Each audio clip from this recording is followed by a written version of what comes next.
Hello guys and welcome to this video where I'm going to be demonstrating one of the methods I use to actually find leads in terms of recruitment companies to actually contact. Now this method I've used and it's been highly effective and it's been the most effective method, and I've kind of worked it into a process which I sort of do pretty much every day. What it usually works off is 100 emails, or a campaign of a 100 emails usually gets you, which I call the 2 to 8 rule, usually gets you about 2 to 8 people actually replying to you. So there are some criteria you have to follow. You have to contact companies that are actually, going to be interested. You can't contact, 100 of the biggest companies out there and then expect, 2 to 8 of them to come back. How it usually works in company size, you have to have between, I would say, 70 to 200 employees and over £1 million turnover. They have to have in order for you to contact them. You can contact companies outside of that, but generally stick to that rule, and you'd apply off the sort of 2 to 8 rule. Now what else you're going to be aware of is who you're actually emailing. So I'm going to show you who I actually target. There's a number of people you can go through. It's not one person. It's every company is going to be different. Some people, the HR managers, will deal with everything. Sometimes, a HR director has to deal with everything, the onboarding agencies. Sometimes it's the internal recruiter. So it's going to be a number of different factors. So what I do is, obviously, first thing you want to do if you're trying to establish whether or not is a company going to use me, what I would do, if you just want to do a quick search on Reed and type in something like accounts payable, and you want to see if there are other recruitment agencies recruiting for it. So what you want to do is put agency, and majority of them, 55, are obviously there, and 4 are direct employees. So that's a good sign. If it was a really low agency number, chances are that there's not much competition, there's not much in the market. And I've just searched, accounts, well, account payable. So that gives you an indication of, you know, companies will use recruitment agencies, and recruitment agencies are actively looking in that sector.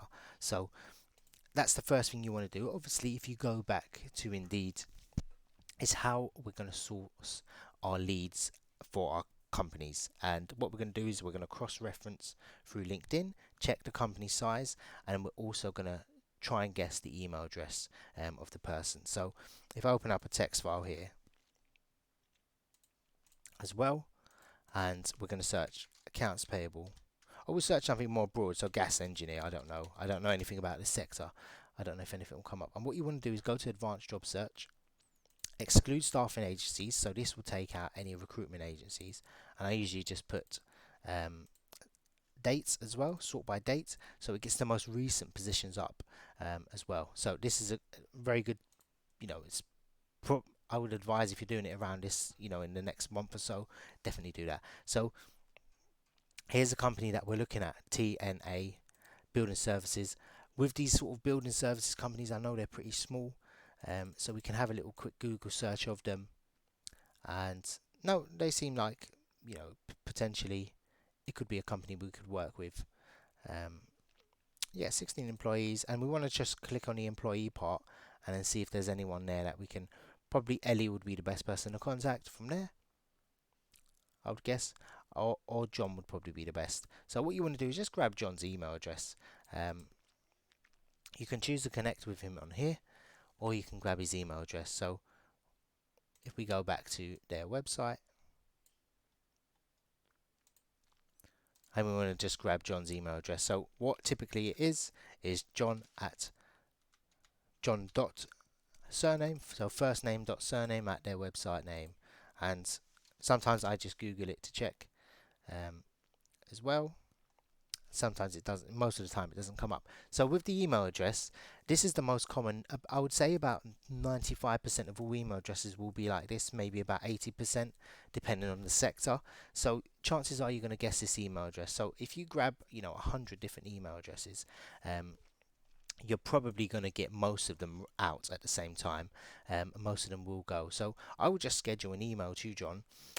I'll put a link in the description to one of my email templates that I would send across. Actually, let's pull that up now. Um, and then we can do a draft email and we can send it over to John or whoever it is. And once you've done that, let me just find it. This is the email template here. So if we just go on it, so there's two templates. One is if you've called, and one is if you're just emailing. So I just say, hello John, wanted to get in touch about the vacancy, which is the gas engineer or mechanical engineer. I'm currently recruiting for 2 direct competitors and make 3 to 4 placements per month for them in the engineer sector or mechanical engineer sector. I would love to partner on the role. Willing to a one-off trial, difficult position, vacancy, like that, and then just send that across. I think this one would be better suited, but just taking out the call I called earlier, that's more suited to larger companies. So once you've done that, you just email him across and then cross your fingers. What I'd usually do after that, probably in about 2 weeks, I would have this on a spreadsheet. So I would say, look, I've emailed this guy, John, and I didn't get a reply, and I'll have obviously the dates there. And what I would do 2 weeks later, so 2 weeks later, I would definitely email him again with a follow-up email, which is very powerful. And I would say, look, John, no, first of all, I would check if they're still recruiting for the role. If they are, it's good news, especially if they have other agencies working on the role, because their other agencies will be, not looking as good as before, and you'll be saying, look, I've got candidates ready for you from there. So with the 100 emails, the reason I say 100 emails, this does take a lot of time. I don't do anything automated. A lot of people will say, oh, recruitment, you got to automate your process, and people are trying to sell their courses about how they can automate recruitment, but it doesn't exist. It doesn't work, because if John calls you back and you don't remember who it is or why he's calling, you're going to blow the deal straight away. That works the same on candidates, on the candidate side as well. So I don't think automating this is going to be worth it. It's lazy as well, I see it as, and you don't learn the market by not going through everything. If I was just working in the gas engineer sector, and look, there's 1,200 jobs there, that's a big market for gas engineers. I don't know and that's all across the UK. I mean, I've made a lot more money in very smaller niches. So just for gas engineer, there's 333 or 335 jobs at the moment. So it's a large sector, and you need to know what sort of areas work. London could be the best place to recruit for, or it could be the worst, or it could be Birmingham could be the high in demand. So then you'll start focusing your sort of advertising, attracting candidates in Birmingham, because you know you can pick up clients easy because it's hard to recruit there. You don't want to be just blasting out 1,000 emails and then crossing your fingers because no one will come back to you. Tweak each email, tailor make it. Would it in that email to John, you could say, sorry John, would it be, what was that girl's name, Ellie, or would it be John? Sorry if I should be contacting Ellie and not yourself, John. You could say something like that. You can add him on LinkedIn and send him a voice note through your mobile phone as well. So there's different sectors and different areas and different ways you can tackle it. But business development is not too difficult if you follow this method. So just to recap through it, contacting 100 people, aim for 120 just in case you get some bounce backs. This does not have to be done in one day. Do not get mistaken and say, okay, now look, I tried to go through everything. I only managed to do 13 emails. Great. You can do 13 the next day and then sort of move on from there. I've gone on to doing, on Sunday, I send out 100. Some days during the week, I just send 10 as I'm cold calling. So I could cold call and then send the email from there, which will say I just called up. That has it gets the job done in the sense, but this works for people that aren't they're very new to recruitment. It gets you in the sort of sector, and it's very easy to do. Anyone can do it. I would stay away from large corporations doing this. This is a very long funnel. You've got to really spend a day working through everything on there. But if you're looking at these positions, if you're offering a 10% for these guys, you're going to get £3,000, £3,500 for that, and it's not going to cost you much.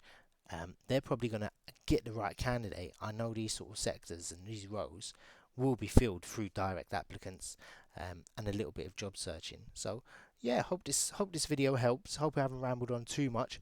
But this method, I've done it. I blasted out when I started my agency. I blasted out 100 emails, and I got 6 clients in my first day. So it was on a Monday, Tuesday, Wednesday after I scheduled the calls, and I had 6 clients to start my agency up. So aim for the 100. Do it over a few days. If you can do it in one day, and you just want to sweat it out, just do it. But constantly keep doing it, and follow up with these people. 2 weeks later, email John if he's still advertising it. If not, delete him from your list, and then just every 2 weeks go over your list. So I hope this helped, and yeah, let me know if you've got any questions, comments below.